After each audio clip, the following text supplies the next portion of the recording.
empezar con una confesión, y es que a mí desde hace unos años lo que más ilusión me hace es venir a dar charlas, recitales a institutos, pero miradme.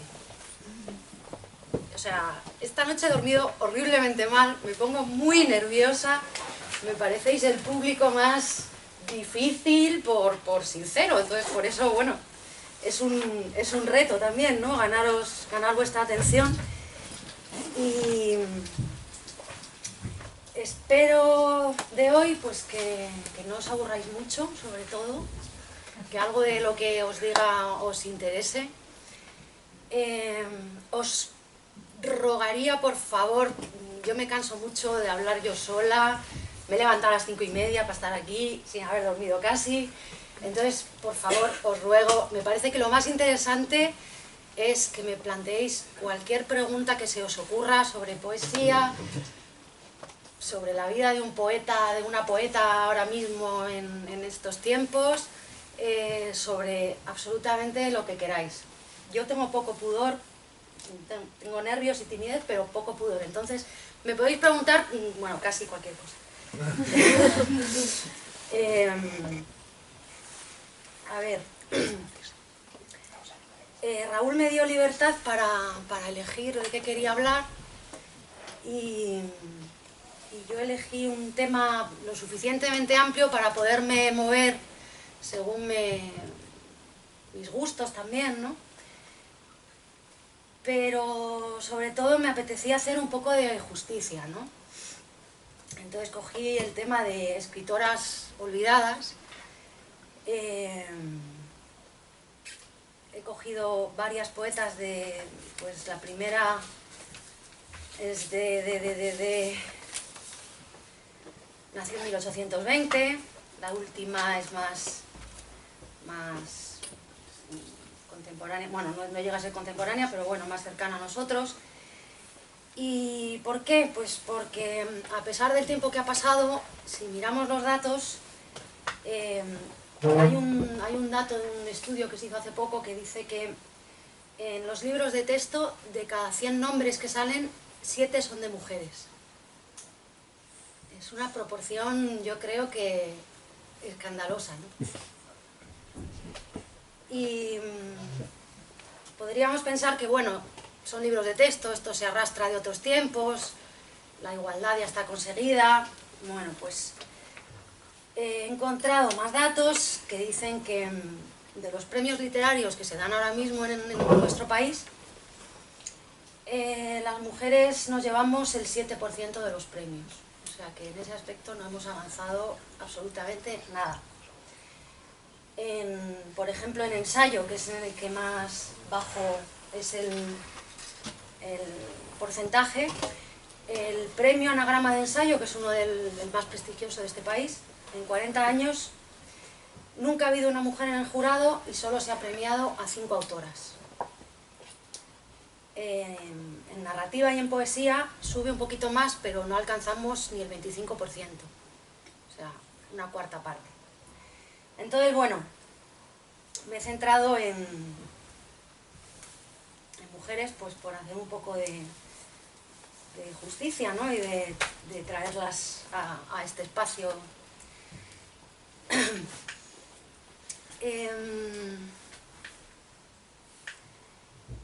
Voy a empezar por una cosa. Cuando tengáis enfrente una poeta, sería una buena cosa que le preguntéis si prefiere que la llamen poeta o poetisa. Sabéis que los dos términos están aceptados. Poeta en el diccionario de la Real Academia aparece como referente a cualquier persona, hombre o mujer, que escriba poesía. Pero es un término que nació en el siglo XIX, creo, para referirse a las mujeres que empezaban a escribir poesía. Nació como para diferenciar a los poetas, que se lo tomaban en serio, que eran como, bueno, más o menos profesionales del asunto, ¿no? Mientras que las poetisas pues eran estas señoras cursis, pálidas, que escribían versos muy sentimentales, entonces para ellas poetisa se quedó, ¿no? Y las poetisas que no querían ser confundidas con poetisas, que hacían algo solo para ellas, escondidas, y pues empezaron a llamarse a sí mismas poetas también. ¿Y ahora qué pasa? Ahora la mayoría preferimos el término poeta. A mí me parece una palabra mucho más bonita que poetisa, sencillamente para el oído, ¿no?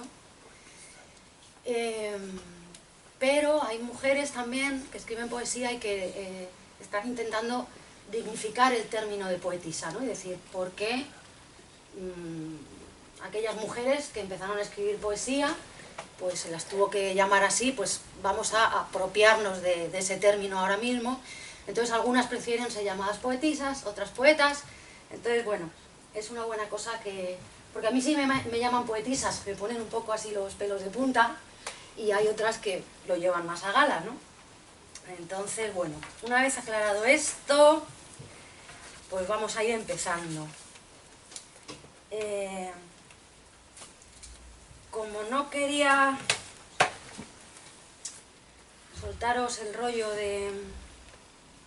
soltaros aquí un montón de nombres y datos, que yo creo que eso, para eso ya tenéis las clases.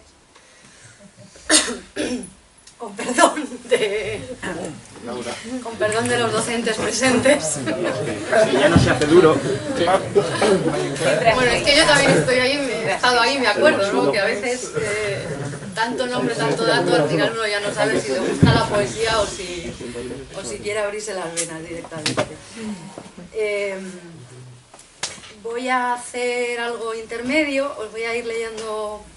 Voy a contar algo de estas mujeres, os voy a ir leyendo algún poema suyo y os voy a leer también poemas míos que creo que de alguna manera pues establecen conversación con los suyos, ¿no? Bien porque tratemos temas parecidos o porque los tratamos de forma distinta o por lo que sea, ¿no? Ah, pero antes me gustaría que me ayudarais a hacer un experimento. Podéis sacar una hoja, ¿tenéis una hoja a mano? Muchas, ¿no? Trackless notes.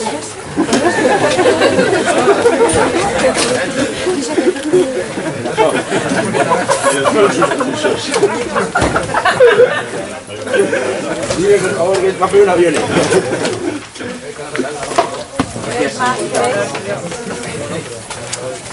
Para que siga por el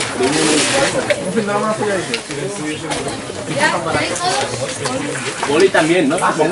Sí. Sí, no os voy a mandar a hacer una avioneta de papeles para escribir. Bueno, mi Ana, perdona, te estoy explicando que el año pasado hicieron algo parecido. El año pasado con la profesora de castellano hicimos un trabajo sobre las mujeres orientadas. ¿Ah, sí? Sí. Los que querían, la profesora les daba una... Teníamos que buscar información. ¿Y de quién hicisteis? Bueno, igual ahora leyendo yo algunas, igual te vienen a la memoria. ¿Quién? Ah, muy bien.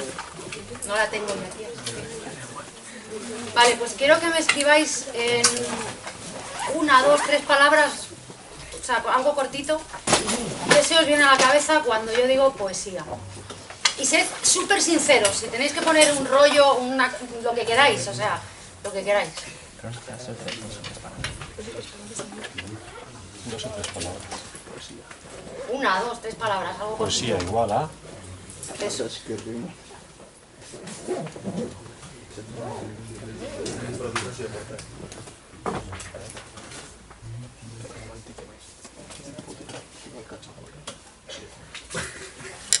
Tampoco os enrolléis ni... Algo cortito.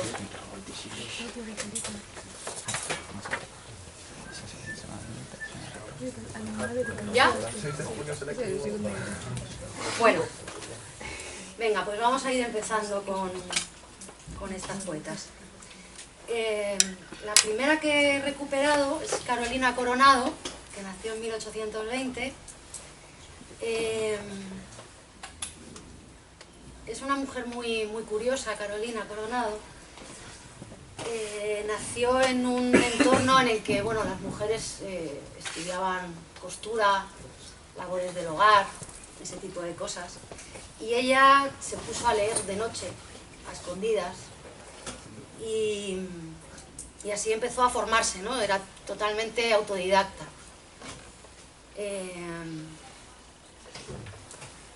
Bueno, llegó a aprender francés e italiano para leer a los autores en sus propias lenguas, ¿no? Pero por ella misma, imaginaos el mérito, ¿no? En su época se dijo de ella y de las poetas en general que eran unas trastornadas sin remedio, y bueno, pues ella tuvo que sobreponerse a este tipo de opiniones, ¿no? Es exponente del romanticismo, que yo creo que si yo digo ahora...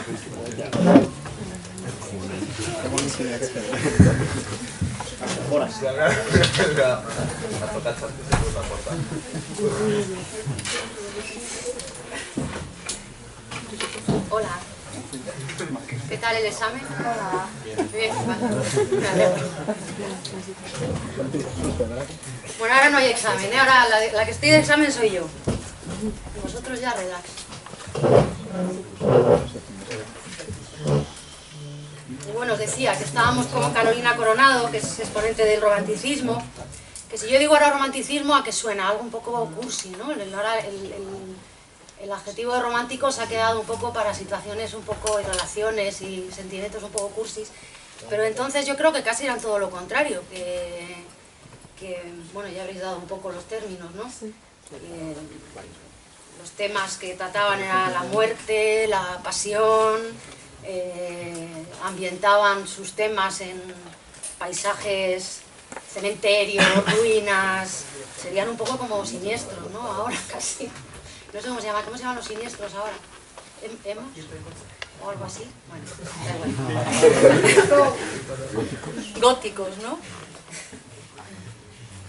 Entonces os voy a leer un poema de ella y luego voy con uno mío que yo he encontrado similitudes, a ver qué os parece. Es un poema de amor después de la muerte, ¿no? El poema de Carolina dice: nada resta de ti, te hundió el abismo, te tragaron los monstruos de los mares, no quedan en los fúnebres lugares ni los huesos siquiera de ti mismo. Fácil de comprender, amante Alberto, es que perdieras en el mar la vida, mas no comprende el alma dolorida cómo yo vivo cuando tú te has muerto.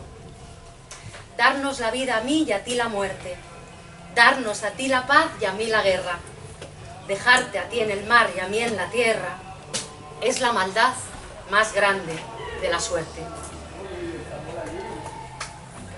Bueno, y ahora os voy a leer un poema con el que yo, bueno, he encontrado similitudes con este de Carolina. Para esto ya nos metemos en terreno personal, pero yo creo que si hay algo interesante de tener un autor enfrente, pues es que os cuente algo más de lo que podéis leer en un libro, ¿no?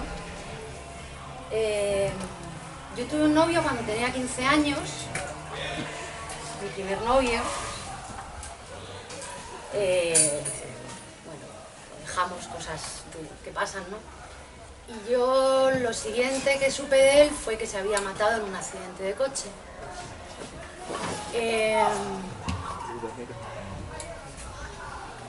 Y años más tarde me habían invitado a leer a un instituto, como estoy hoy aquí, a un pueblo de Madrid. Y cuando yo me bajé del tren me di cuenta de que estaba en el pueblo en el que él se había matado.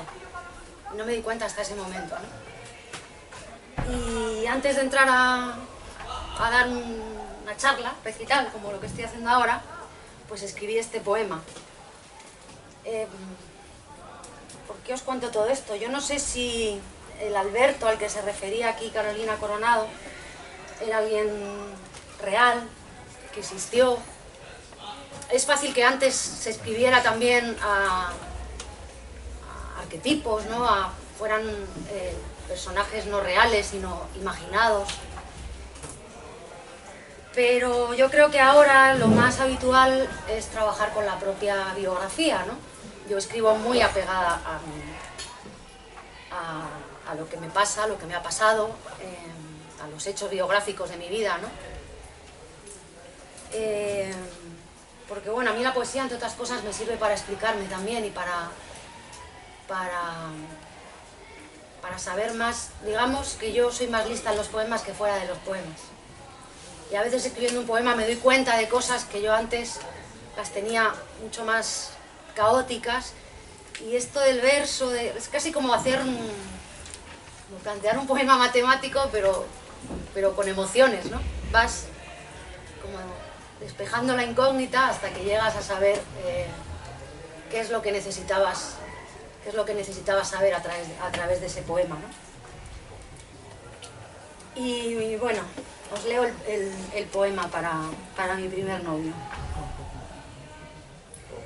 Estoy en el lugar donde fuiste a morir, aunque no conozca el cruce exacto, y no importa.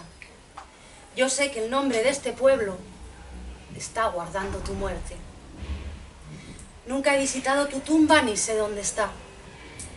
Hablé con una de tus hermanas y me contó que nos recordaba perfectamente, bailando una canción lenta con los ojos cerrados, mirando hacia nuestro futuro. Así que sé que en alguna parte estamos vivos y juntos, desafiando las leyes de la vida y la muerte, en una casa nuestra, levantada en la memoria. En un rincón de tu ataúd aún se yergue el instituto. Hay un partido de baloncesto que nunca termina. Nos cogemos borracheras sin resaca y sigo teniendo tentaciones de romper aquel vaso y rasgarme la muñeca para parar el futuro que un día nos separará. Estaremos juntos siempre, me dijiste. De alguna forma era cierto. Mi adolescencia fue la tuya. Está ya tan muerta como tú, impresa en la piel, como un libro que no habrá que leer nunca más, porque ahora ya los dos lo conocemos, palabra por palabra.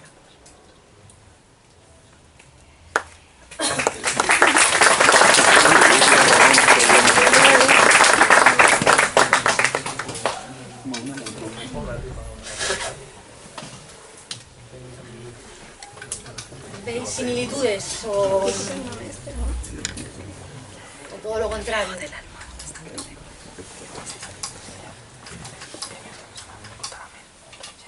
Algo suena por ahí, ¿no? Bueno, como veo que vais lentos en preguntarme, seguimos. No os voy a obligar, pero os lo agradecería tanto. ¡Ah! El tipo de rima. El tipo de rima es asonante, ¿no? ¿Y qué, perdona? La rima, o sea, ese poema no tiene rimas o son rimas asonantes. ¿El mío? Sí, el tuyo. El mío no tiene rima. Yo escribo sin rima. Yo creo que ahora ya hay poca gente que escriba, que se sienta atado o atada por la rima. Bueno, el rap. Bueno, sí, Claro. pero libros de poesía, igual se trabaja más el ritmo. La verdad es que ahora es muy interesante, porque ahora hay mucho trasvase de influencias entre raperos, cantautores, poetas. Hay gente que trabaja los tres. Hay mucha poesía también ahora de escena, de espectáculo, ¿no? Hay mucha variedad, sí. ¿Eh? Hay mucha variedad. Sí, hay mucha variedad ahora mismo. El panorama está interesante, yo creo. Y sí, en el rap, por ejemplo, ¿ves? El rap está más apegado a lo clásico en mantener la rima, no en los temas ni en vocabulario, ¿no? Pero el rap sí que está más apegado a esa manera de entender. Pero poetas yo creo que somos pocos los que podemos mantener la rima. Algún soneto se escribe todavía, pero yo creo que para eso nos sentimos un poco más libres. A mí por lo menos me gusta mucho el ritmo, eso sí. Yo trabajo mucho leyendo los poemas, porque me gusta que suenen naturales, y si me atasco en una palabra, en un verso, digo, no. Me gusta que sean sencillos, naturales y que suenen, pues eso, con claridad, ¿no? ¿Alguien más se anima? Bueno, poco a poco. Bueno, ahora os voy a leer otro poema de Carolina para que veáis la concepción que se tenía entonces de las mujeres poetas, ¿no? Se llama La poetisa en un pueblo. Está escrito como un coro, ¿no? Como un diálogo entre varias personas. Ya viene, mírala. ¿Quién? Esa, la que saca las coplas. Jesús, qué mujer tan rara. Tiene los ojos de loca. Diga usted, don Marcelino, ¿será verdad que ella sola hace versos sin maestro? Ay, qué locura, no señora. Esos versos los compone otra cualquiera persona, y ella luego, por lucirse, sin duda se los apropia. Porque digan que es romántica, qué mujer tan mentirosa. Más valía que aprendiera a barrer que a decir coplas. Vamos a echarla de aquí. ¿Cómo? Riéndonos todas. Dile a Paula que se ría. Y tú a Isabel y tú a Antonia. Ay, jajaja, ya mira, ya se incomoda. Ya se levanta y se va. Vaya con Dios, la gran loca. Heavy, ¿no? O sea, bueno, me parece recalcar lo obvio, ¿no? Pero es que me parece muy duro, ¿no? Que alguien, que una mujer porque escriba poemas se la considere, no sé, como la loca, la tonta del pueblo, ¿no?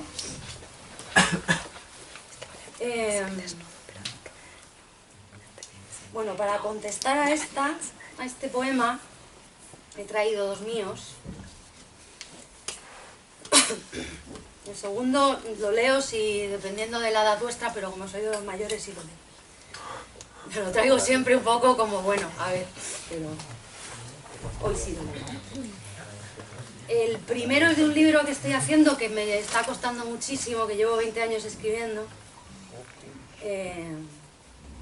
Es un libro sobre la maternidad, lo llevo escribiendo desde que nació mi hija, que va a hacer 21 años. Pero no termino de hacerlo nunca, porque como esto de ser madre no se acaba nunca, pues cada vez se me ocurren más cosas y bueno, y va creciendo y creciendo como la niña, ¿no? El libro.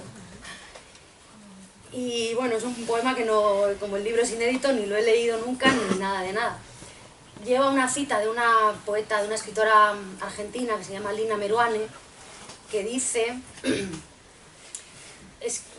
En realidad, bueno, esta cita es buenísima, resume este poema y un montón más de poemas que he escrito, pero la cita dice: escribir y criar es una hazaña para una persona que además necesita un sueldo.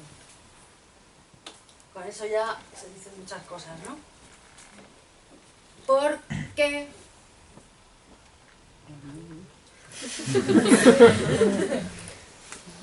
Es que si hablo mucho se me seca la garganta. Por eso os digo que habléis vosotros también.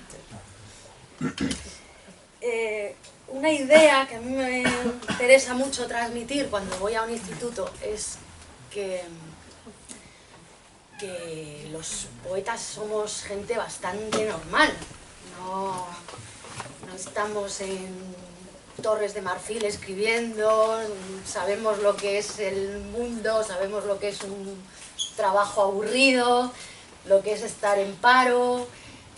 La poesía no da para vivir en este país. Hay muy pocos poetas que vivan de ello. Y si viven de ello, pues es a base de premios, de escribir en un periódico, pero la poesía en sí, pues vende poco y se paga mal. Entonces, bueno, yo por ejemplo trabajo desde hace desde hace 30 años en una oficina y bueno, como decía la poeta esta argentina, ¿no? Si tienes un trabajo aburrido para el que te levantas a las 6 de la mañana, si además te tomas la poesía como un trabajo, como es mi caso, que escribo, leo, hago prólogos, recito y además tienes que criar una hija, pues la cosa se va complicando. Cuantas más tareas metes en la ecuación, pues más complicado es, ¿no? Una pregunta. Dime. ¿Por qué crees que ahora la poesía ha dejado de gustar a la gente? O, no, a lo mejor gustarle no, pero que se lee menos que antes. O que se lee menos... o sea, la gente no la aprecia tanto como antes. Primero, yo no creo que la poesía haya sido nunca bestseller, ¿no? O sea, la poesía yo creo que siempre ha sido un género minoritario, ¿no? Y ahora, pues quizás es más difícil todavía porque la poesía exige un lector comprometido.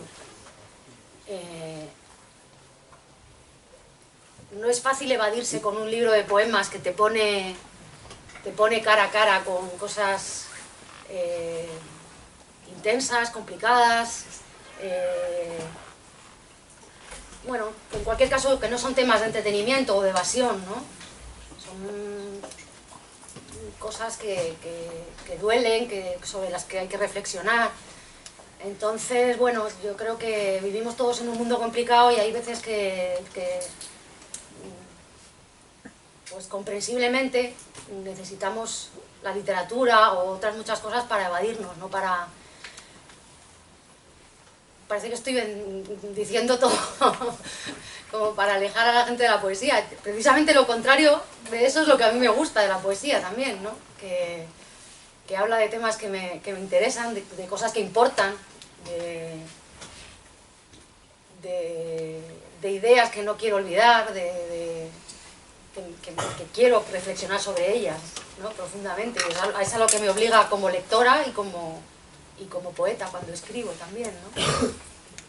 ¿Y crees que deberíamos potenciar más la poesía de todos los jóvenes, por ejemplo? ¿Deberíamos leer poesía?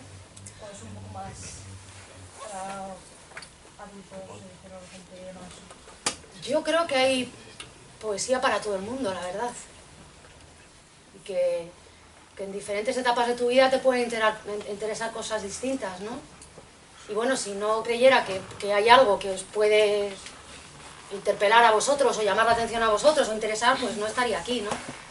Yo creo que hay cosas, que hay poetas y que hay poemas que pueden hablar para gente de 17 y otros para gente de 40, ¿no? De 70, ¿no? Y luego me parece que hay un resurgimiento ahora muy interesante con las redes. No sé si vosotros leéis autores jóvenes que ahora están bastante de moda, que han empezado a publicar por Twitter, y eso está promoviendo la lectura de poesía, ¿no? Hay colegas míos que están un poco enfadados porque dicen que eso no es poesía, que es una poesía muy de consumo, que no sé qué. Bueno, a mí me parece que es interesante, ¿no? Todo lo que no os va a interesar a vosotros lo mismo que a gente de 30 o de 50, ¿no? Y yo creo que ahora hay un resurgir, ¿eh? Y que además se ha sacado la poesía de la universidad, de sitios muy serios, y yo, por ejemplo, leo en bares, en bibliotecas, en librerías, en la calle, al acabar una mani, por ejemplo, ahí en Madrid, que hemos tenido unos años bastante convulsos de manis y asambleas y en el barrio y cosas así, ¿no? Y bueno, yo que sé, hay cosas que están haciendo que la poesía se reactive, o al menos esa impresión tengo yo. Dime. ¿A qué edad te empezaste a interesar por la poesía y a escribir? Pues yo era una niña un poco friki y empecé a escribir como con 8 o 9 años, por ahí. Unas cosas horrendas, por supuesto, cursis a más no poder, con unicornios y caballos rosas, ¿no? Y luego le encontré una utilidad. Yo no sé si vosotros conocéis los libros de los 5 o eso ya no se ve, ¿no?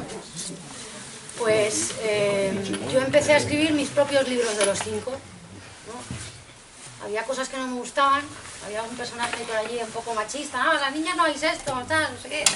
Entonces, bueno, pues yo empecé a hacer mis versiones de libros de los 5 y tal, y luego desde ahí, pues la verdad es que no he parado. He ido cambiando de... Escribí mucha poesía de adolescente, luego me dediqué al relato durante bastantes años, luego me puse a escribir una novela, y la novela era tan horrorosamente mala que Sí, un bestseller, pero vamos, de basurero.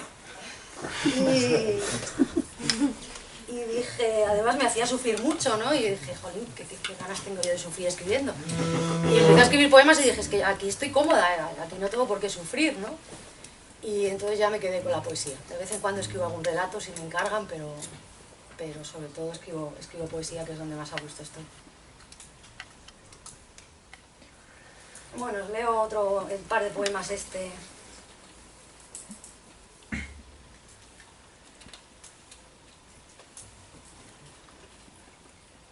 Lamento muchas cosas, pero nunca ser madre poeta.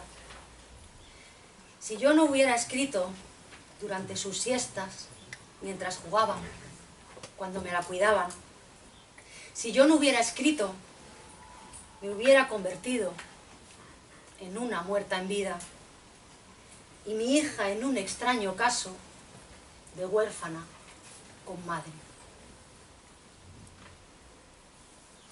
Y ahora os leo el otro. El otro va, no sé si habéis oído la expresión poeta maldito. ¿Os suena? ¿No? Bueno, poeta maldito es una expresión que se utiliza, es una cosa así un poco como muy cool, ¿no? Muy guay. Se utiliza para poetas chicos, ¿no? Son poetas bohemios, que viven de noche, que se emborrachan mucho, que... En fin, una cosa así como de vida de escritor, pues eso, bohemia, ¿no? Guay. Pero yo me di cuenta hace poco que nunca he escuchado la expresión poeta maldita. ¿Verdad? No hay, de nosotras se especifica cuál es la enfermedad o cuál es el malditis, o sea, se nos ponen otros calificativos, pero lo de poeta maldita queda para los guays. Entonces escribí esto. Las poetas no somos malditas. Las poetas somos desgraciadas, fallidas, putas, depresivas, castas, anoréxicas, suicidas, locas, alcohólicas, tan fácilmente ignoradas. Nosotras no somos malditas, que suena heroico, romántico, suena a rebelde, a elegido. Nosotras no somos malditas, luego tampoco podemos ser benditas. Nosotras somos la excepción de la excepción, y todas las categorías nos pasan de largo o se nos quedan cortas.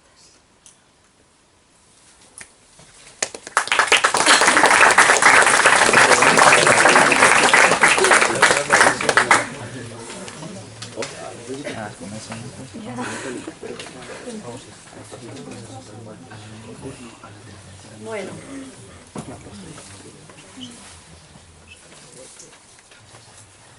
voy a seguir con otra poeta.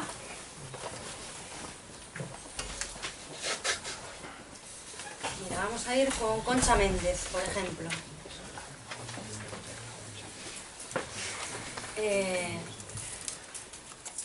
Voy a pasar a un grupo de poetas a las que se conoce con el nombre de las sin sombrero. ¿Os suena? Bueno, pues las sin sombrero fueron un grupo de artistas que pertenecen a la generación del 27, pero cuyos nombres pues no han pasado a los libros de texto. Conocemos a sus compañeros de generación, a Lorca, a Alberti, a Cernuda, a Miguel Hernández, pero ellas pues se quedaron por el camino. El nombre que se le ha dado al grupo viene de que un día decidieron quitarse el sombrero, literalmente. Iban paseando por la Puerta del Sol, por Madrid, y entonces se suponía que toda mujer decente tenía que llevar la cabeza cubierta, con su sombrerito, ¿no? Y ellas dijeron, pues hasta aquí hemos llegado, nos quitamos el sombrero. recibieron insultos, les tiraron huevos, las pusieron a parir y bueno, ya se quedaron con ese nombre de las sin sombrero.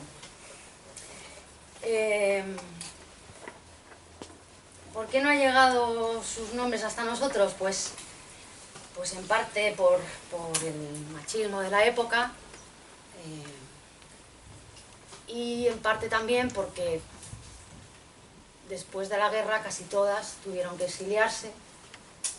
Eran mujeres progresistas que defendían la República y bueno, pues cuando le llegó la guerra, pues ya después de la guerra con Franco, pues ya no tenían lugar aquí, ¿no? Estuvieron viviendo fuera, cambiando de país y algunas se quedaron aquí dentro, pero ya tuvieron que quedarse calladitas y trabajando en casa y bueno, ya no pudieron seguir con sus carreras, ¿no? Entonces, en su época tuvieron que escuchar cosas como que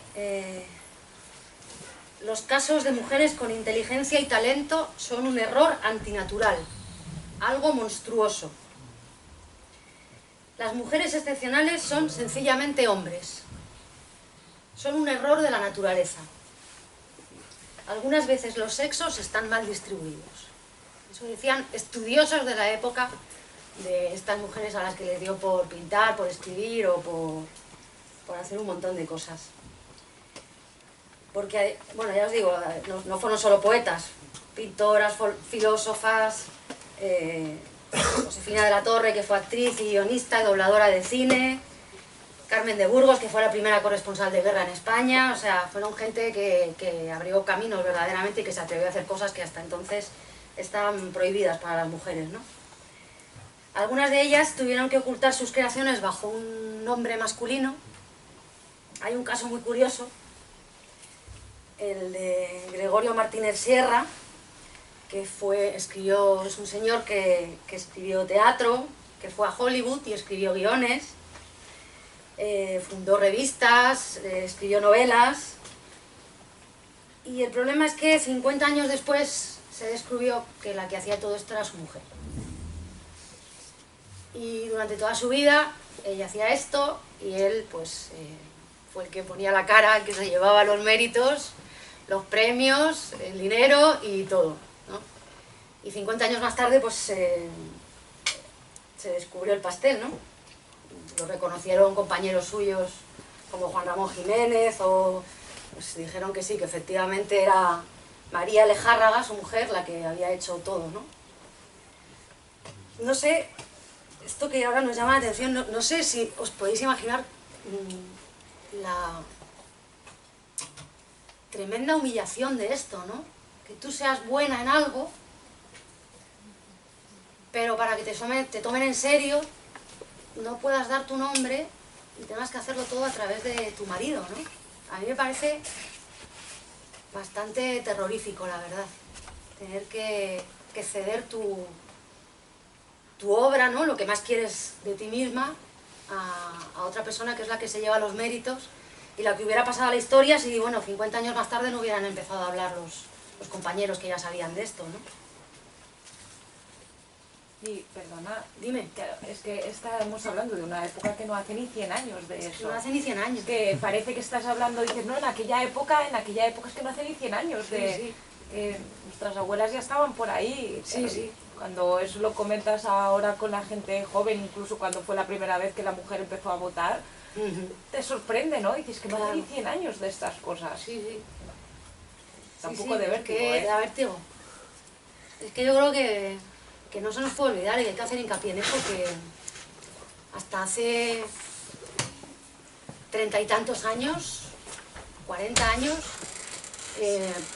una mujer aquí no podía abrir una cuenta en el banco sin la autorización de su marido, por ejemplo. Y quedarse una noche en un hotel. Eso lo ha vivido mi madre, por ejemplo, ¿no? El dinero era de él y mi padre era el que figuraba en el banco y ella no podía tener acceso a sacar dinero de esa cuenta, por ejemplo, ¿no? Son cosas que, bueno, que no se nos puede olvidar que hace tan poquito, porque luego nos parece que hemos conseguido mucho y es que, claro, algunas conquistas son frágiles porque en realidad llevan muy poco tiempo conseguidas, ¿no?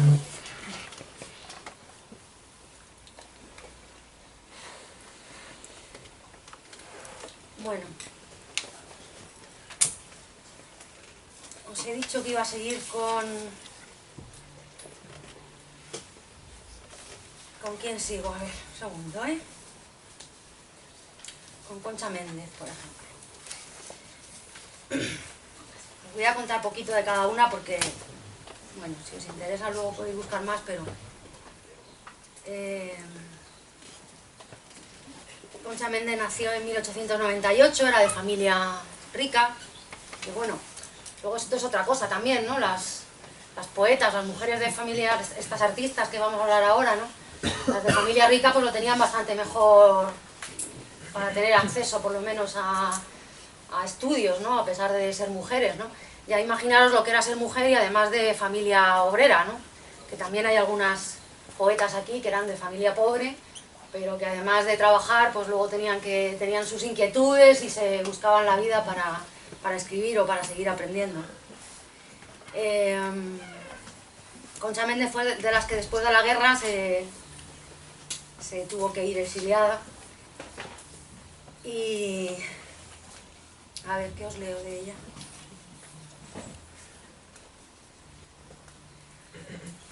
Pues no, esperad, es que quería leeros otra cosa, no encuentro. Ah, sí.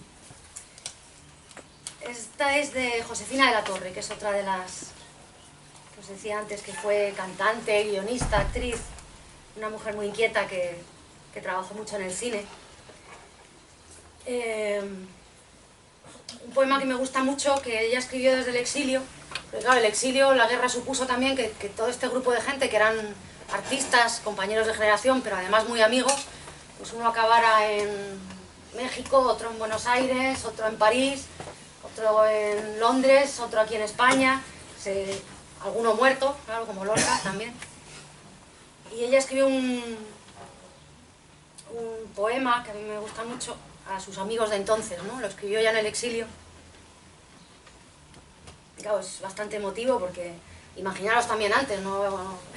Si ahora es difícil verte con un amigo que vive lejos, imaginaros antes, ¿no? Que no había ni las comunicaciones que hay ahora, ni era tan fácil viajar, probablemente no te volvieras a ver nunca más, ¿no? Dice: mis amigos de entonces, aquellos que leíais mis versos y escuchabais mi música, Luis, Jorge, Rafael, Manuel, Gustavo y tantos otros ya perdidos, Enrique, Pedro, Juan, Emilio, Federico, ¿por qué este hueco entre las dos mitades? Vosotros ayudasteis a la blandura del que fue mi nido. Yo me formé al calor que con vuestras palabras me envolvía. Me hicisteis importante con vuestro ejemplo. Me inventé una ambición y tuve vuelos insospechados de gaviota. Gaviota, sí, porque fue el mar mi espejo y reflejó mi infancia, mis septiembres. Amigos que de mí hicisteis nombre. A la mitad vertiente de mi vida hoy os llamo. Tendedme vuestras manos. Yo me sentí nacer para luego rozar de los cimientos la certera caricia. Pero de pronto, un día me cubrió lo indefendible, algo sin cuerpo, sin olor, sin música, y me sentí empujada, cubierta de ceniza, borrada con olvido. ¿Dónde estabais vosotros, compañeros, vuestras letras de molde, vuestro ingenio, vuestra defensa contra el desconocido ataque? Oh, amigos, Enrique, Pedro, Juan, Emilio, Federico, nombres que no responderán mi voz. Manuel, Gustavo, lejos, Luis, Jorge, Rafael, que aunque el afán vientos nos dé para encontrarnos, ignoro en qué ciudad y si llegará el día en que vuelva a sentirme descubierta.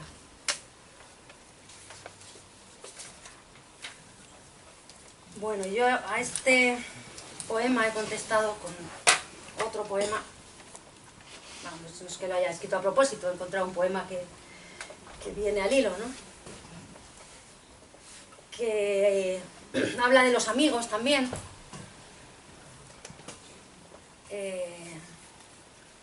Hay una cosa que yo no sé si todavía vosotros habréis sufrido o tendréis que sufrir pronto, que es cuando, bueno, la vida te empieza a separar de los amigos, ¿no? Los trabajos, las vidas de cada uno se va a un sitio, otro se va a otro.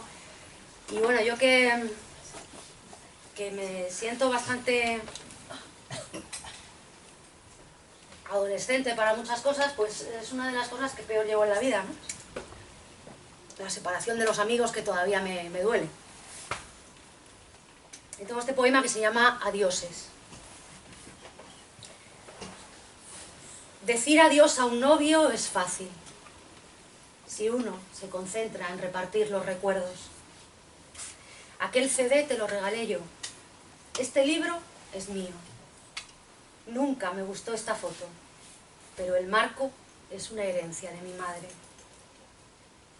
Pero con los amigos, a la hora de romper, no hay nada que repartirse, nada que repare el daño, que simulacre la ruptura. No hay aniversarios que llorar, solo huecos, tardes de domingo, pipas que se enrancian, películas que envejecen, bromas que ya nadie entiende, que flotan arrastradas por el aire como globos después de una fiesta. A la hora de romper con los amigos, no hay un momento perfecto. Las manos están en movimiento, se agarran, se sueltan, bailan juntas o por separado. Se pellizcan, se enredan los dedos en las frases, en un abrazo o en un pulso. Solo vale un tajo inesperado, ¡zas! Y entonces yo me he quedado con 2 de tus dedos, tú con 2 de los míos. Y no nos sirven para nada los dedos ajenos, ni los muñones propios. Los números de teléfono no se olvidan de un día para otro. No se vacían las piscinas, no se agostan los veranos. Y en el recuerdo las risas suenan siempre burlonas.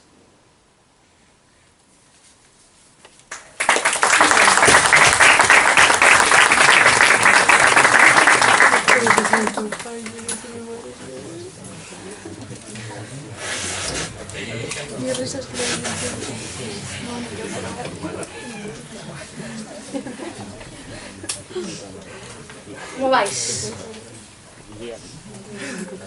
¿Estáis cansados ya? ¿Alguna pregunta? Cuando estás hablando primero de los novios y dices, de los novios es fácil de olvidarse porque luego, en plan, os separáis y cada uno, pues mira, eso es mío, ahora me lo devuelves. Cuando separáis y ya las cosas de la casa, cada uno lo que es. Y tú dices luego, no hay nada que cure el dolor de separarse de un amigo, en plan. ¿El novio no te ha dejado nada sentimentalmente también? Sí, claro. Claro. Lo que pasa es que son dolores distintos. Y con el tiempo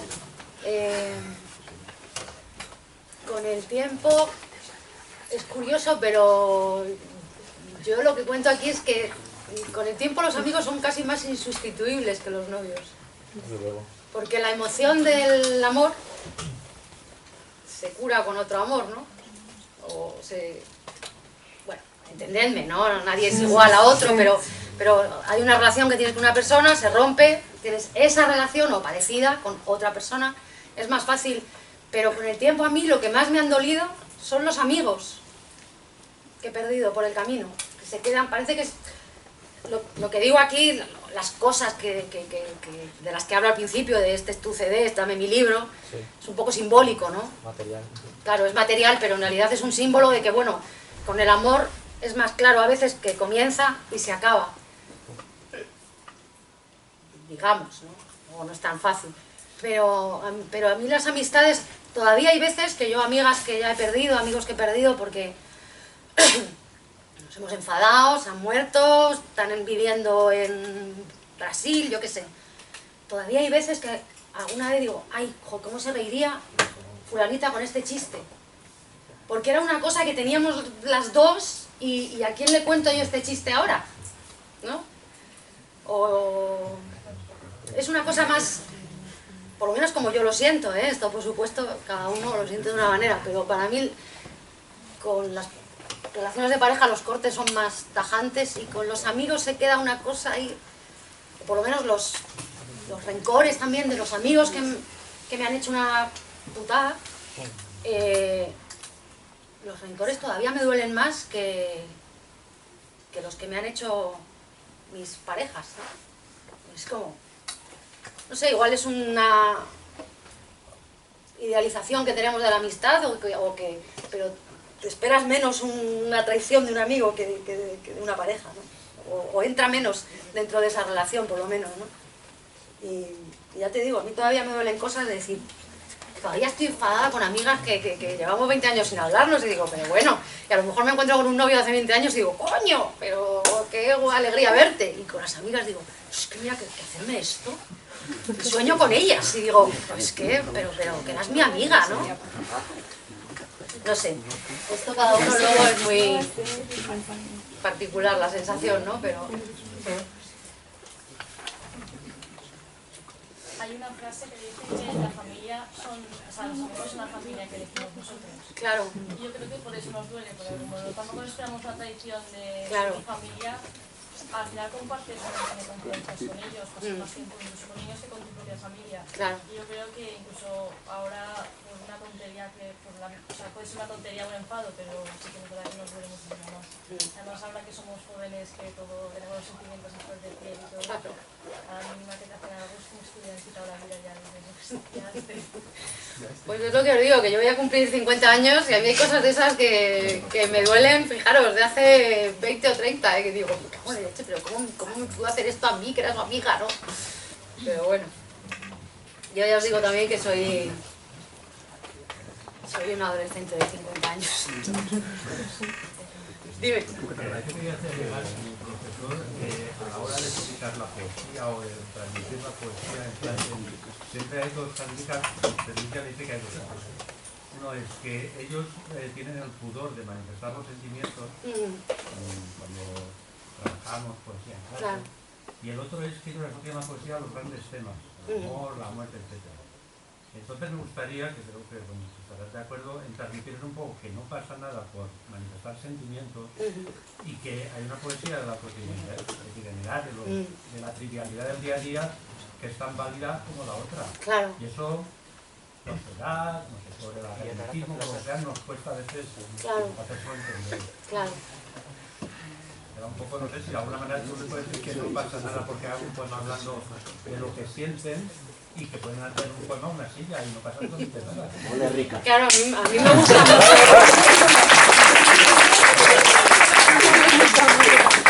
Yo es lo que intento, ¿no? No sé si lo consigo, pero a mí me gusta mucho la poesía o sea, imagino que os dais cuenta de lo que estoy leyendo, ¿no? De los amigos, mi primer novio, o sea, me gusta mucho lo cercano, lo cotidiano, con lo que al final todos nos identificamos, ¿no?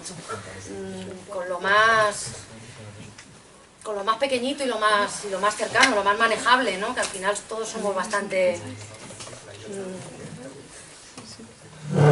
todos somos bastante pobre gente y nos pasa lo mismo al final. Lloramos por lo mismo, nos cabreamos por lo mismo.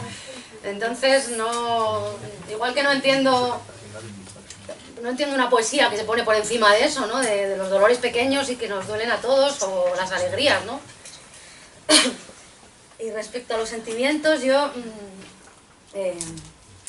claro, a mí me pasaba también, ¿no? Que yo me guardaba mucho para mí, los poemas no los enseñaba, ¿no? Cuando yo tenía vuestra edad o algo más, ¿no? Y con el tiempo tuve que ir a... Bueno, estoy contando mi vida, pero bueno. Con el tiempo tuve que ir a una psicóloga por un problema que tuve y ella me dijo una cosa que me dejó bastante tocada y que todavía me acuerdo, ¿no? Me dijo, si tú vas por delante y cuentas lo que te pasa, nadie te puede atacar con eso.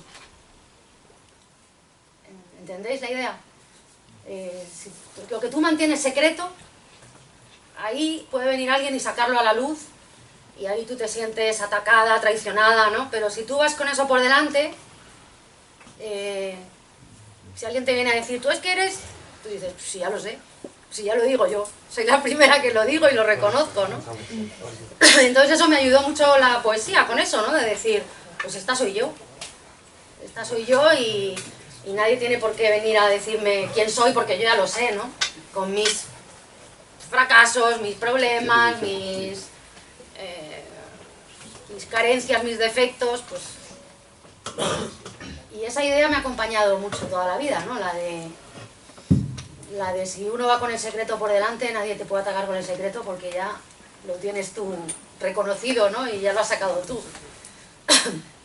Y eso se transforma, en vez de una debilidad, casi en un arma, ¿no? En un escudo, no en un arma, pero en un escudo por lo menos, ¿no? Para parar los golpes. Bueno, os leo alguna cosa más.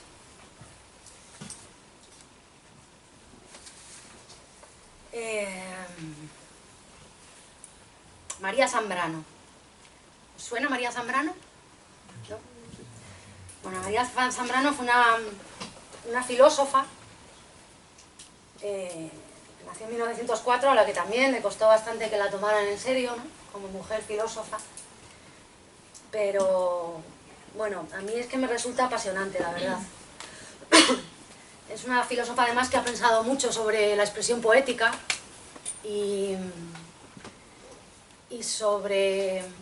Ella intenta ir más allá de la razón lógica y abrirse a una razón que también se apoya en la intuición, en lo emocional. Entonces, a mí esa idea me gusta mucho, ¿no? Porque me parece que la poesía también tiene algo de eso, ¿no? De coger algo mental, una reflexión, pero la mezcla con sentimientos, con intuiciones, que por eso os decía antes, ¿no? Que yo a veces me siento más lista en los poemas que fuera, porque estás concentrada y de repente te viene algo que dices, esto no lo sabía yo, ¿no? Antes de ponerme a escribirlo, ¿no? Entonces, bueno, me gusta mucho esta idea que tiene de la razón poética, ¿no? Y ella empieza su autobiografía. Os voy a leer un textito que está en prosa. Y que ella habla de cómo empezó a pensar y de cómo se empezó a plantear ese tipo de cosas. Primero quise ser una caja de música. Sin duda alguna me la habían regalado. Y me pareció maravilloso que con solo levantar la tapa se oyese la música. Pero sin preguntarle a nadie ya me di cuenta de que yo no podía ser una caja de música. Porque esa música, por mucho que a mí me gustara, no era mi música. Que yo tendría que ser una caja de música inédita de mi música. La música de mis pasos, de mis acciones. Y yo era una niña que no tenía remordimientos. Y aun sin ellos, temía o sabía que una caja de música yo no podía ser. Pregunté a mi padre quiénes eran los templarios. Recuerdo que me dijo que eran unos caballeros y yo era una mujer. Y esto se me quedó en el alma gestando porque yo quería ser un caballero y quería no dejar de ser mujer. Yo no quería rechazar, yo quería encontrar y ser fecunda. ¿Qué otra cosa quise ser? Pues quise ser centinela, porque cerca de mi casa se oía llamarse y responderse: «Centinela alerta, alerta está». Y así yo quería ser un centinela de noche. Y entonces volví a preguntar si las mujeres podían ser soldados solamente para ser centinela. Y mi padre que no podía ser. Y así, cuando me di cuenta que no podía ser de hecho nada, encontré el pensamiento. Encontré lo que yo llamaba, y lo sigo llamando, la filosofía. Hace años, con unas compañeras poetas, hicimos un homenaje a Zambrano y a otras escritoras de la época. Entonces tuvimos que hacer cada una un poema que empezara como este texto. con la palabra primeramente quise ser, con las palabras primeramente quise ser. Y tuvimos que reflexionar, pues, primeramente qué habíamos querido ser, ¿no? Yo me di cuenta que me pasaba un poco como a María Zambrano, que yo quería ser todo, ¿no?, de pequeña. Y todo también usando las palabras. A mí las palabras siempre me han fascinado y siempre me han resultado útiles para explicarme el mundo y para estar en el mundo. Ay, muchas gracias.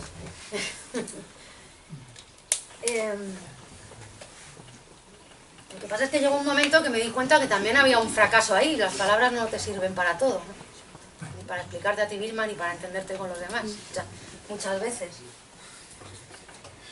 Pero me di cuenta también de que uno se lo puede pasar muy bien hasta con un fracaso. Primeramente quise ser cada hombre, cada mujer. Creí que el mundo, conmovido por mi afán, se dejaría descifrar como un jeroglífico. Pero ni la vida es una sopa de letras, ni yo he llegado a aprender el abecedario. Y aunque primeramente quise encontrar la palabra exacta para cada cosa, ahora soy por fin una niña que balbucea, fascinada por la belleza de su fracaso.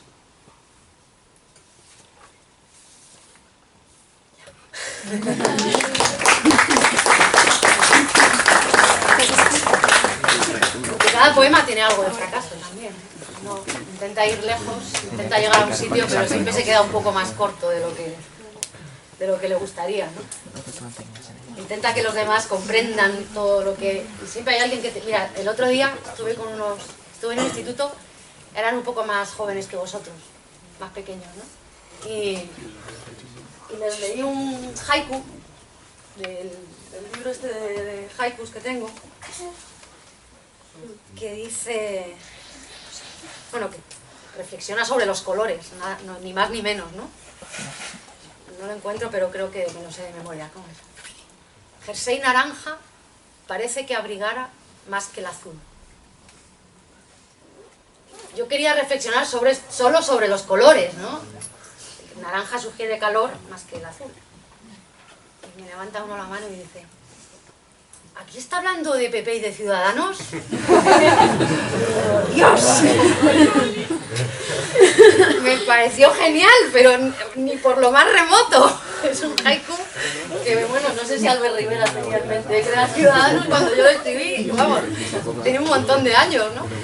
Entonces hay veces que tú quieres decir una cosa y los demás te salen por peteneras y es muy gracioso a veces. Otras dicen, joder, pues, ¿qué se ha perdido por el camino para que yo diga esto y llegue esto otro, ¿no? Pero me pareció muy curioso. También me preguntaron qué clase de poesía creo que lee Trump.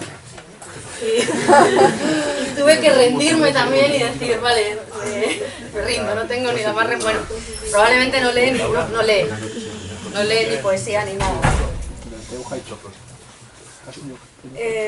¿Qué más os puedo leer? ¿Queréis preguntarme algo más o...? ¿Sigo? Dime.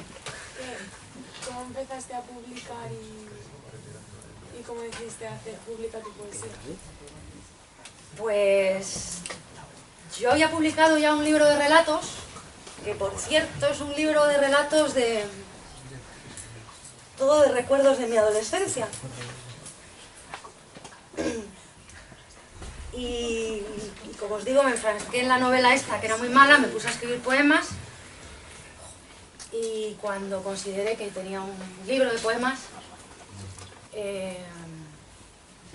se lo mandé a una editorial y por correo electrónico, y la editorial me contestó a la hora. Y yo dije, vale, con mi habitual despiste seguro que le he mandado el correo y no le he puesto de adjunto el libro, ¿no? Típico, ¿no? Pero ya abro el correo y me decían que sí, me mandaban un contrato. Y yo decía, no, esto se han equivocado.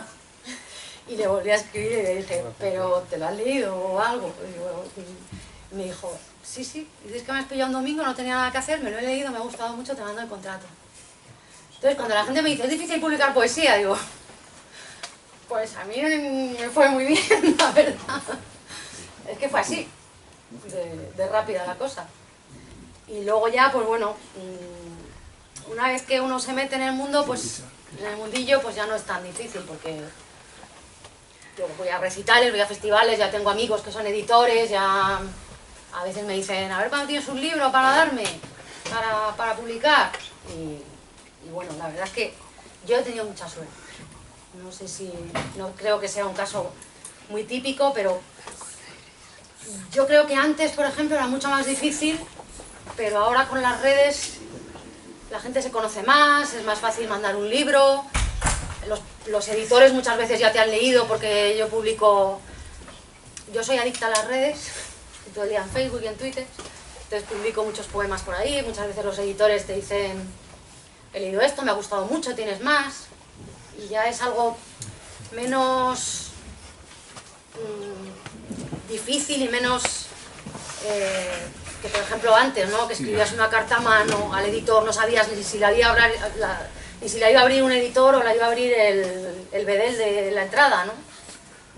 Pero ahora con Facebook, con Twitter, con la relación es mucho más fluida. ¿Algo más?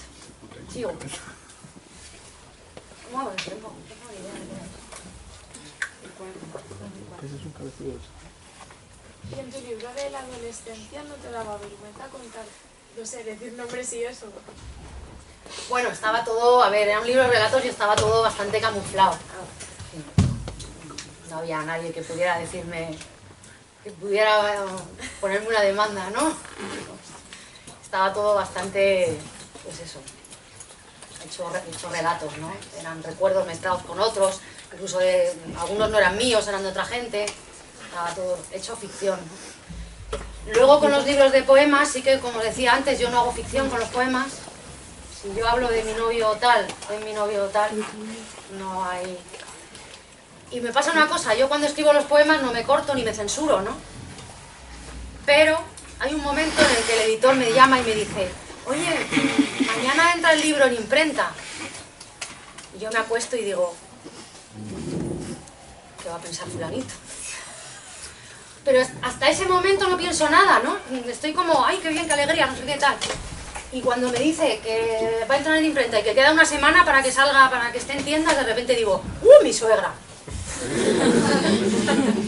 Yo he tenido varias suegras y siempre hay un momento en el que voy a sacar un libro y pienso, ay, mi suegra, Dios mío, que aquí cuento que me ha costado con este o con el otro, o yo qué sé qué, ¿no? Y digo, ay, las suegras para mí siempre son... O mi hija, ¿no? Hay cosas que digo, bueno, pues nada, ya se las explicaré, pero se va a enterar por el libro lo primero, ¿no? Y luego como...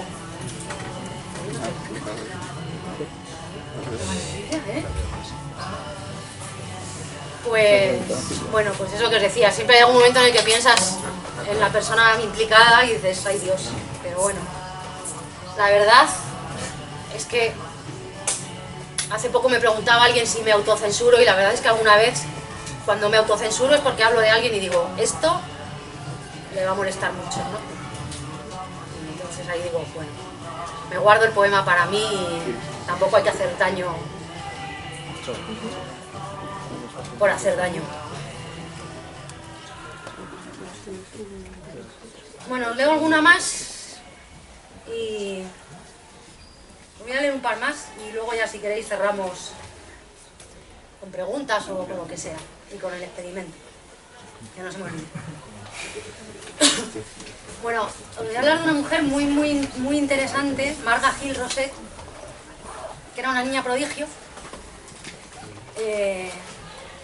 Desde pequeña fue muy buena en dibujo, en escultura, como poeta. Fijaos que cuando tenía 18 años su madre la llevó a un maestro de escultura y el tipo se quedó tan alucinado con lo que hacía esta chica que dijo, yo no puedo enseñarle nada. Si acaso que se quede ella y me explique a mí alguna cosa, porque yo no puedo enseñarle nada. Era una verdadera prodigio. ¿Tú la conoces a Marga Gil? ¿No? Bueno, ella se enamoró de Juan Ramón Jiménez. A Juan Ramón Jiménez supongo que sí lo conocéis. Juan Ramón Jiménez, que ya estaba casado, era muy mayor, no sé si le llevaba 30 o 40 años, una cosa así. Y se enamoró perdidamente de él. Entonces un día hizo 3 cosas. Fue a su taller y destrozó toda su obra de escultura.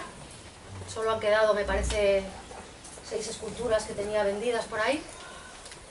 Lo segundo que hizo fue recopilar todo lo que tenía escrito en una carpeta. Se fue a ver a Juan Ramón Jiménez y se lo dio. Y lo último que hizo fue pegarse un tiro en la sien, con 24 años. Y bueno, pues se perdió una persona, imaginaros, una mujer que era pues un auténtico genio, que no sabemos lo que hubiera podido hacer después, ¿no? Dicen que fue por un amor no correspondido, el de Juan Ramón, pero también la verdad que, como os contaba antes, pues las presiones de una mujer artista en la época, a ella la habían ingresado varias veces porque tenía tanta imaginación que pensaban que estaba loquísima. Esto no era poco habitual en la época.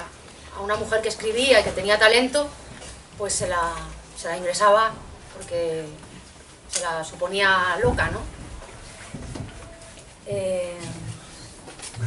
De hecho, ya os digo, te pones a estudiar la biografía y es raro que en algún momento alguna de estas mujeres, sobre todo de jóvenes, no cogiera a la familia y, como no entendían aquella imaginación desbordante o tal, pues al manicomio.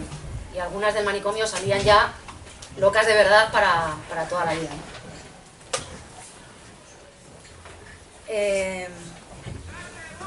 Marga Gil escribió una novela, se llama Marga Luz, y os leo un trocito y luego os leo, para variar, como yo también he escrito relato, os leo un relato del libro este que os digo, de la adolescencia. El fragmento de Marga es muy cortito. El cuarto estaba abarrotado de gente. Un sudor frío me recorría el cuerpo y un nudo seco se había instalado en mi garganta. Traté de desabrochar el cuello almidonado de mi traje de primera comunión, que se incrustaba como un hierro en mi delicada piel. Alcé con recelo y un tanto furtivamente un vaso que alguien había dejado casi vacío en un rincón de la mesa. Me atraía el color del líquido rojo intenso que contenía, y sin pensarlo 2 veces, me lo tragué de golpe. Mi especialidad era beberme a escondidas los restos de los vasos abandonados en las grandes fiestas que daban mis padres. Me estaba convirtiendo en toda una experta de los distintos sabores de vinos y cócteles que con tanto esmero preparaba mi padre. Bueno, este es el trocito de la novela de Marga. Y ahora os leo un relato del libro este de relatos, que se llamaba... El libro se llamaba En días idénticos a nubes, que es un verso de un poema de Cernuda sobre la adolescencia. Y el relato este se llama El sol de noche.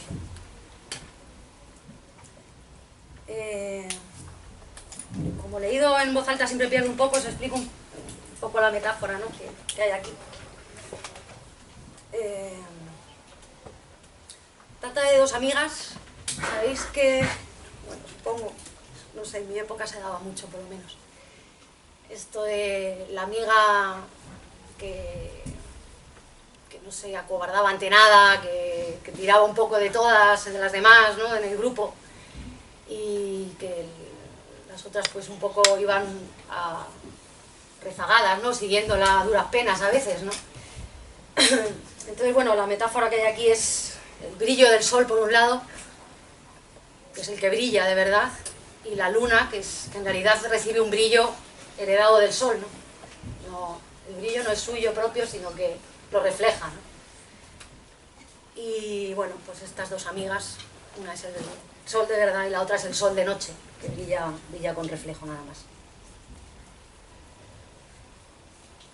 Ella es de esa gente que fuma en las cuestas, que se bebe 1 litro de Coca-Cola de un trago, que sonríe cuando la expulsan de clase, que se tira vestida a la piscina. Ella es la amiga vendaval, esa que te arrastra y te asusta, que adoras y temes, que te dice ven y sabes que algo va a pasar. Ven, me dice, y yo voy. Esta vez a la fiesta que hace Pablo, porque sus padres se han ido. Y cuando llegamos todos, nos saludan, nos ofrecen porros, la música sube de volumen y ella grita y salta y dice ¡buah, esto es guay, qué de puta madre! Y tira de mi brazo y lo sacude al ritmo del chunda chunda y me hace sentir que bailo bien. Pero luego me suelta y el ritmo se me escapa. Y cuando me vuelvo a buscarla no está. Pregunto por ella y está en el baño, preparando una sangría en un barreño. Remueve con el brazo el vino, la fruta, el hielo que los demás van echando. Y luego saca la mano, me mete los dedos en la boca y me dice pruébala, ¿qué le falta? Y yo no encuentro que nada le falte. Más bien diría que se ha pasado con el vino. Pero no me atrevo a decírselo, porque ella ya está sorbiendo asomada al borde del barreño. Luego, a la hora de ¡ay, qué mala estoy! Todo me da vueltas. Soy yo quien la sostengo en medio de la calle. Y sus vómitos me huelen siempre a lo mismo. Como si no comiera otra cosa que hígado empanado y coliflor. Se lo digo y se ríe. Y luego sigue vomitando. Y yo quisiera taparla de las miradas de ese señor que no nos quita ojo. Pero mi pobre cuerpo no da para tanto. Y ella dice, joder, siempre igual. Y siento que está cansada, pero la animo a seguir caminando. Casi cargo con ella. Entre las dos nos juntamos para el taxi y el metro la marearía más. Así que caminamos y caminamos por la ciudad de noche, bajo la luz de las farolas y de una luna tan brillante que parece una bombilla desnuda. Y entonces recuerdo que la luna no tiene luz propia, que el sol le presta su reflejo. ¿Y qué? Me encojo de hombros. Ahora es el momento de la luna. Brillará toda la noche hasta que el sol salga de nuevo. Pero eso no será hasta mañana.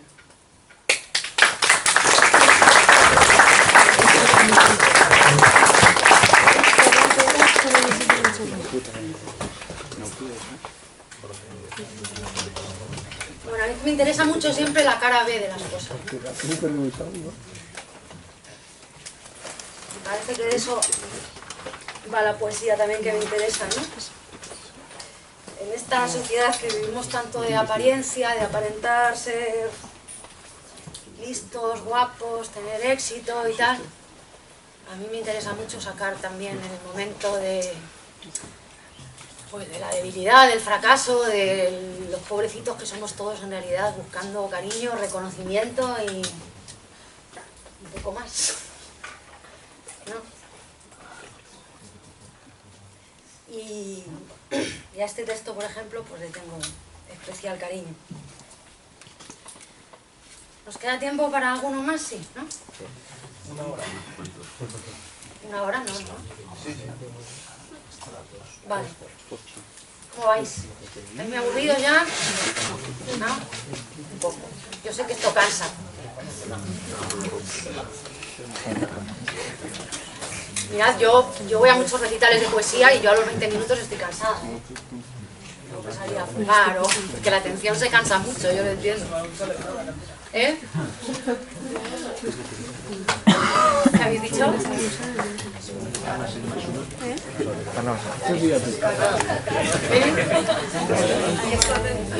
Tiene vergüenza.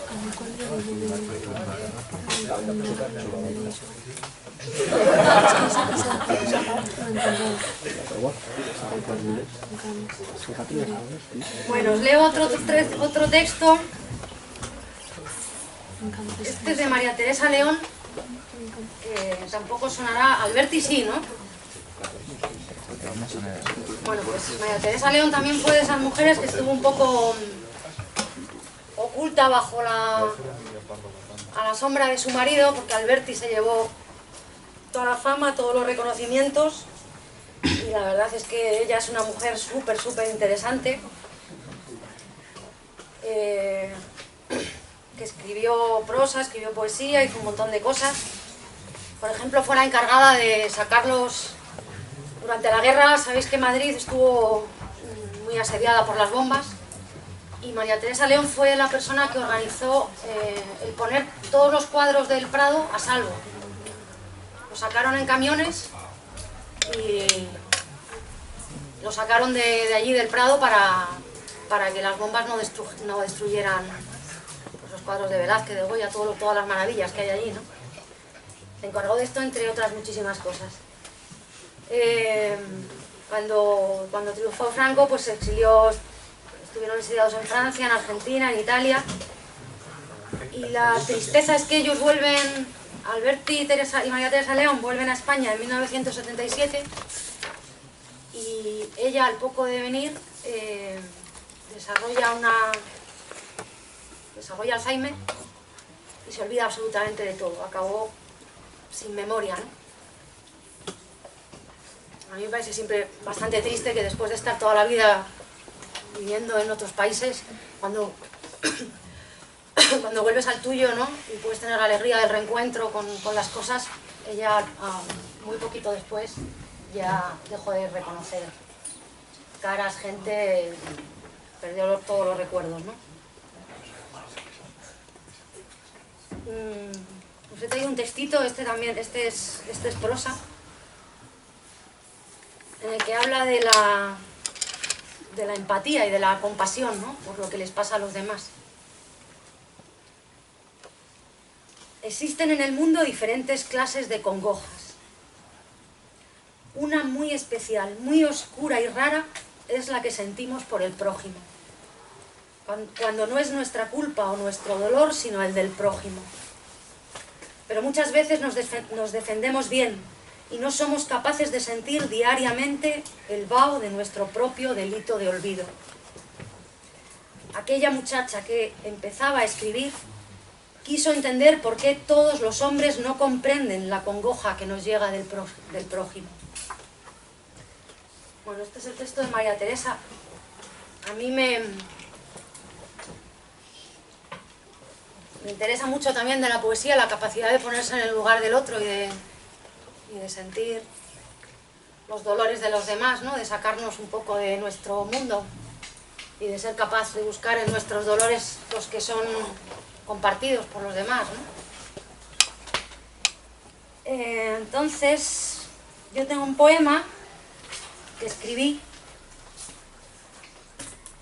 por una idea un poco ingenua, pero bueno, que todavía me sorprendía de pequeñita y me sigue sorprendiendo, y es cómo puede haber gente que se sienta más que los demás por motivos de apellidos, de herencias, de cosas así, ¿no? No cosas que tú has podido hacer o conseguir, sino un antepasado tuyo. A mí es que eso me resulta bastante surrealista, ¿no? Como la gente, yo qué sé, pues se enorgullece de algo que hizo un antepasado, o se cree que es más que los demás porque tiene este apellido o porque ha nacido en un sitio y no en otro, ¿no? Entonces escribí este poema imaginándome una hermana ficticia, que no tengo, que hubiera podido nacer a la vez que yo, pero en cualquier otra parte del mundo, y que por tanto tendría una vida tan diferente a la mía, ¿no?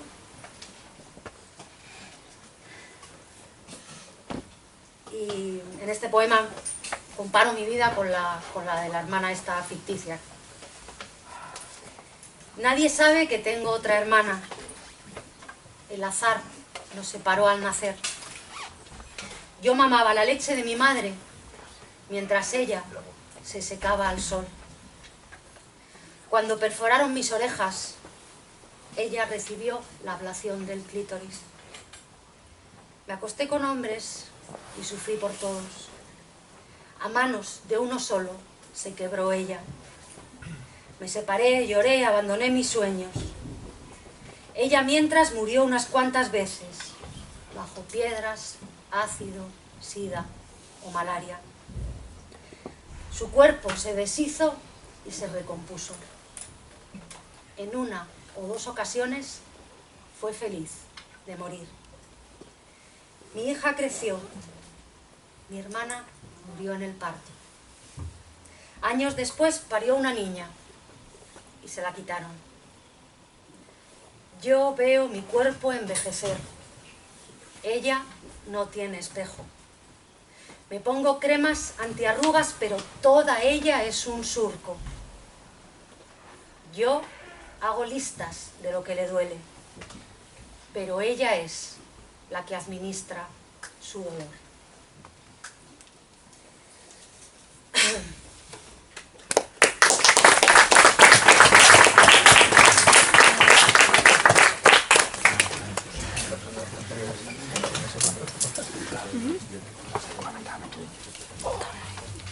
Bueno, y acabo con la siguiente,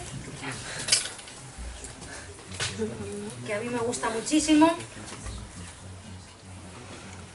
Una poeta que se llama Ángela Figuera Aymerich. Es muy poco conocida para lo buenísima que es. Y que insiste en esta idea de la empatía. Tiene un poema que a mí me encanta, se llama Belleza Cruel, y trata un tema que a mí me importa mucho también, y es el de cómo disfrutar de las cosas sabiendo que hay gente que sufre y que no tiene ninguna de esas cosas de las que disfrutamos. Os leo un poema suyo y luego terminamos ya con uno mío. Su poema se llama Belleza Cruel. Dadme un espeso corazón de barro, dadme unos ojos de diamante enjuto, boca de amianto, congeladas venas, duras espaldas que acaricie el aire.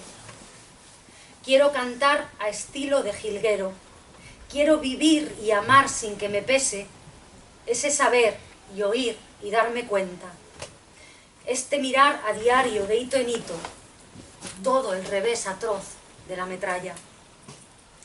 Quiero reír al sol sin que me asombre, que este existir de balde sobreviva con tanta muerte suelta por las calles.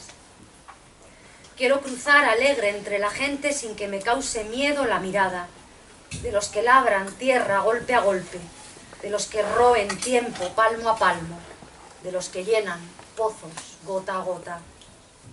Porque es lo cierto que me da vergüenza, que se me para el pulso y la sonrisa, cuando contemplo el rostro y el vestido de tantos hombres con el nido al hombro, de tantos hombres con el hambre a cuestas, de tantas frentes con la piel quemada por la escondida rabia de la sangre. Porque es lo cierto que me asusta verme las manos limpias persiguiendo a tontas mis mariposas de papel o versos. Porque es lo cierto que empecé cantando para poner a salvo mis juguetes. Pero ahora estoy aquí mordiendo el polvo y me confieso y pido a los que pasan que me perdonen pronto tantas cosas. Que me perdonen esta miel tan dulce sobre los labios y el silencio noble de mis almohadas y mi Dios tan fácil y este llorar con arte y preceptiva penas de quita y pon prefabricadas. Que me perdonen todos este lujo, este tremendo lujo de ir hallando tanta belleza en tierra, mar y cielo, tanta belleza devorada a solas, tanta belleza cruel, tanta belleza. Bueno, Ángela Figuera fue de las poetas que en vez del exilio se quedó aquí en España y bueno, eligió un exilio interior, ¿no?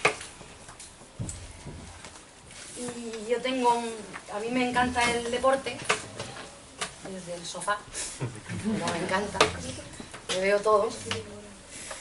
Me da igual rugby, fútbol, que tenis, que baloncesto, me veo todo. Y tengo este poema que se llama Perdonadme que ahora juegue, que bueno, que trata un poco sobre lo mismo que Ángela Figuera. Tiene una cita también de otra poeta polaca que me gusta mucho, de Szymborska, que dice: perdonadme guerras lejanas por traer flores a casa. Cuando veo fútbol, tenis, carreras de Fórmula 1, no olvido que en otras cadenas siguen los telediarios. Mientras gritamos ¡gol!, otro coche bomba explota en un mercado. Antes de que acabe el set, habrá 10 palestinos menos. Se apaga el semáforo y una vida más en Guantánamo. Mis padres llamaban partes a los telediarios. Ellos sabían que la guerra no había terminado. Mientras en el salón la tele vomitaba metralla, la radio en la cocina escupía recuentos de muertos. Perdonadme que ahora juegue. El dolor fue una profesora severa. Tenía que haber contado antes, ¿sabéis?, lo que son los partes. Cuando mis padres eran pequeños, durante la guerra, mis padres vivieron la guerra, no había telediarios, o sea, los telediarios eran los partes de guerra. En realidad, oían las noticias para saber, pues el ejército ha entrado por aquí, tal batalla la ha perdido este o el otro, o lo que fuera, ¿no? Entonces mis padres, 50 años después de eso, seguían llamando partes a los telediarios. Y a mí me daba como la sensación de que estábamos todavía en guerra, ¿no? Y decía, pero mamá, por Dios, esto no es un parte, hablan de otras muchas cosas, ¿no? Del tiempo, de tal. Pero luego con el tiempo me di cuenta de que en realidad muchas veces los telediarios siguen siendo partes. No de una guerra que está ocurriendo a unos kilómetros de nosotros, pero sí de muchas otras. Y bueno, entendí un poco la sensación que les había quedado a mis padres, ¿no? De seguir en una guerra que no había terminado todavía. Y a cuenta de esto os leo otro poema y terminamos.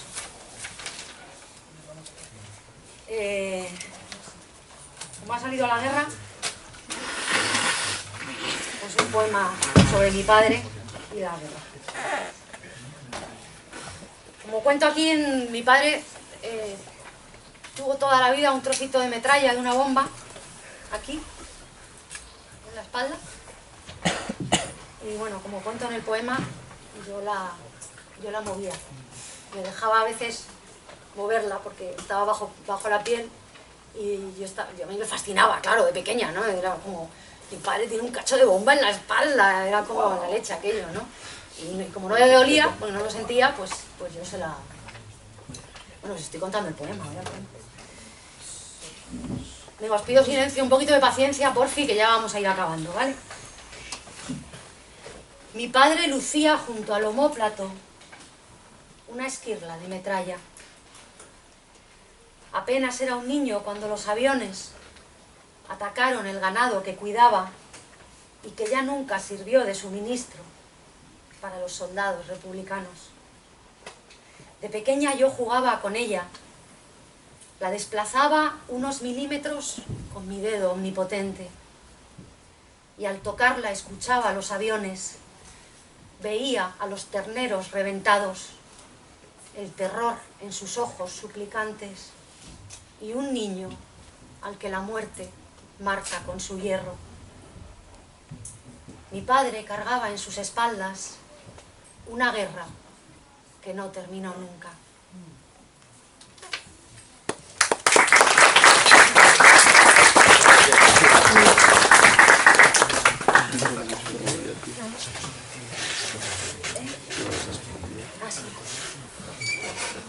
Os habíais pedido una ayuda para un experimento. Os dije que pusierais unas palabritas para escribir la poesía. Pues volver a hacer lo mismo. A ver si os surge algo nuevo.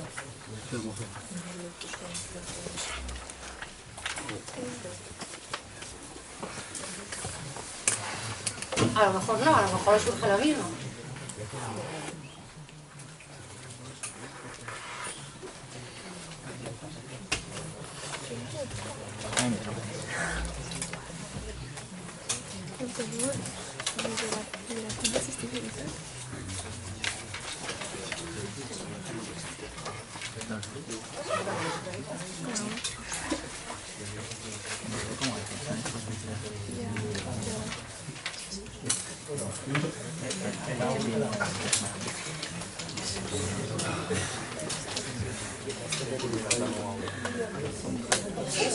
¿Cómo lo veo? A ver si digo esto. Que va chadísimo, ¿no? El último adiós.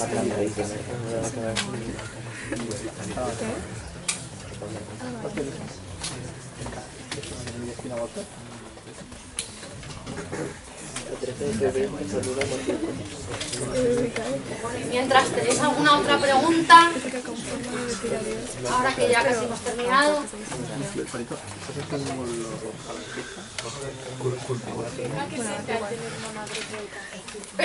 Como si fuera...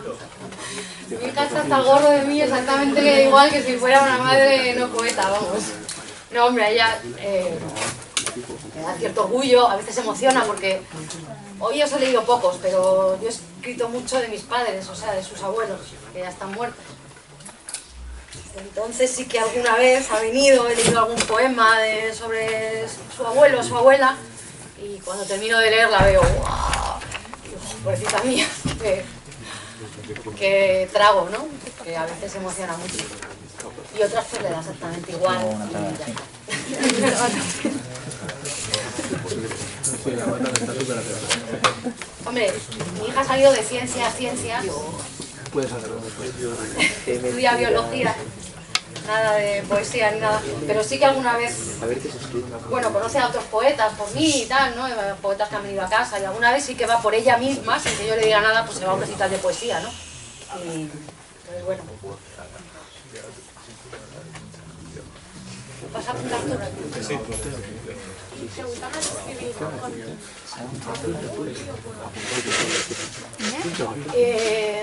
los escritores yo creo que somos muy maniáticos para esas cosas y todos tenemos un... Yo escribo primero con uno de estos de punta fina, tiene que ser, que además me sale una letra horrible que luego a veces no entiendo, pero voy muy rápido, y el libreto. Luego lo dejo reposar mucho tiempo, que yo creo que muchas veces la gente que no escribe poesía se cree que a los poetas nos salen los poemas de tal y como los leemos, así nos han salido, y eso es milagroso. Eso te puede salir una vez de 100, ¿no? Yo normalmente escribo, dejo pasar tiempo. Cuando me he alejado del poema, como para ser una lectora un poco más objetiva, lo vuelvo a leer, lo paso al ordenador, lo dejo otro tiempo y me voy alejando del poema. Me voy alejando del poema como si no tuviera nada que ver conmigo, para intentar verlo con ojos nuevos y para ver si a alguien que no soy yo le puede interesar eso. No me interesa... Hay algunos que me los guardo porque digo, ay, qué bonito, me recuerda este momento que pasé, ¿no? Pero intento verlo con ojos de alguien que no sea yo, para ver si eso tiene interés para los demás, ¿no? Entonces, yo soy muy obsesiva y los trabajo mucho, además cada vez más. Los trabajo mucho, los rehago, los tacho, los vuelvo a escribir, los dejo esperando, sigo y tardo mucho en dar por bueno un poema, la verdad. Luego hay momentos milagrosos estos que te sale y dices, si lo toco más lo estropeo, pero eso es un milagro muy raro. Bueno, ¿me queréis leer alguno que habéis escrito? El primero y el segundo. Por ejemplo. No quiero decir a nadie, pero... A ver, al principio he escrito armonía, delicadez, arte y reflejo del alma. Y luego he escrito liberación y forma de contar tu historia, de decir tu último adiós. Muy interesante, de verdad. Has empezado por la cosa más... Has empezado por la cosa más de belleza, ¿no? De armonía, no sé qué y tal, y te has quedado con la parte de liberación que la tiene. La verdad es que para mí es muy liberadora. Yo... La gente que dice, ¿escribir es una terapia? Digo, no sé, pero yo desde luego estaría bastante más loca si no escribiera, que ya estoy un poco, pero estaría bastante peor.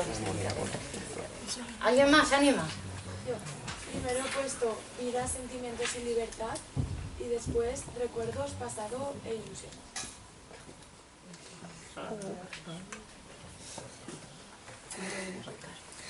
Sí, también estoy muy de acuerdo con eso de los recuerdos, el pasado. Para mí es una manera de fijar la memoria, ¿no? De las cosas que te importan y no quieres que se te olviden. Es una manera de dejarlas ahí, de dejar un homenaje, ¿no? ¿Alguien más se anima? No me hagáis señalaros, que me siento que no quiero estar de este lado de profe. ¿Por qué? Coge. Ah, a mí. No, pero si yo tengo casi que lo mismo los dos.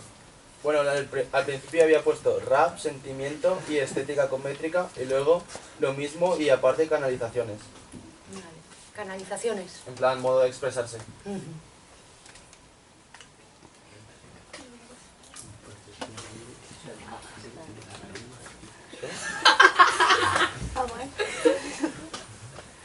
¿Más anima? ¿Alguien a quien le haya salido algo muy distinto? A Esther.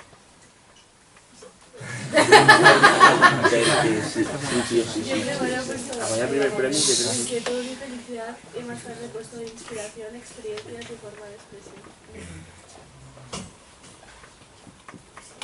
Bueno, en general sale mucho, ¿no? Lo de la liberación, la canalización, la expresión, ¿no? Sí, es una manera también de... yo me veo mucho, me cojo mis primeros libros de poemas, ya tienen 10 años, y la verdad que los veo y digo, pues me veo mi historia también, ¿no? Luego ya os digo que intento que la gente pueda sentirse, que no se queden muy apegados a ser solo míos, sino que la gente pueda sentirse identificada, pero sí que hay bastante de eso, ¿no? De canalizar por ahí muchas cosas que no encuentro otra manera, otro vehículo, ¿no? para sacarlas, ¿no? ¿Nadie más anima? A mí nunca me ha gustado la poesía porque siempre he pensado que es muy exagerada, que los sentimientos que se expresan que no son muy falsos y no me gusta. Yo soy un poco más realista en ese punto, pero sí que es verdad, porque aparte yo no he leído más poesía de la que hemos dado en clase nunca, porque nunca me ha gustado. Y la he visto tan exagerada que siempre me ha parecido un sentimiento exagerado y no me ha gustado, porque siempre he pensado que para expresar realmente lo que una persona siente es a través de actos, no a través de palabras. Creo que las palabras son muy fáciles de decir y es muy fácil jugar con el lenguaje, o sea, todo se demuestra en los actos que demuestras a una persona o tu vida. Pero sí que es verdad que, o sea, hablando como tú has hablado y no sé si tú, yo tenía por lo menos un punto de vista de la poesía y de los poetas totalmente equivocado. Veía como una persona, a lo mejor personas muy más allá, más... pedantes. No muy realistas, sí, un poco más a su rollo bohemios. Y sí que es verdad que no, y que se pueden expresar cosas muy bonitas, no tiene por qué ser todo. Lo veía como una perfección, todo perfecto, armonía, y sí que es verdad que no, que al final hay muchas imperfecciones y eso es lo bonito de la poesía, esas imperfecciones. Y creo que, por ejemplo, tú decías que tu poesía que la haces un poco para que a los demás también les guste. Y yo creo que si la gente habla de su vida, yo creo que eso gusta más, porque al final dices, a lo mejor te pasa algo a ti, y dices, me siento solo, porque creo que soy la única persona que lo sufrí, y a lo mejor lees ese poema y dices, sí, yo me siento igual, y por ese momento dices, no estoy sola, hay más gente que le pasa eso, y no soy el bicho raro del mundo. Yo creo que es importante que la gente escriba sobre su vida y cómo es, y que no se quede un poco más generalizado, porque así, una cosa que pensamos que es algo raro, realmente no lo es, porque muchas personas podrían pensar que no lo saben. Las cosas cuando se encarnan, yo hablo... Es una cosa un poco paradójica, ¿no? Si yo hablo de la muerte, se queda en un plano como muy... en el que es mucho más difícil que la gente se identifique.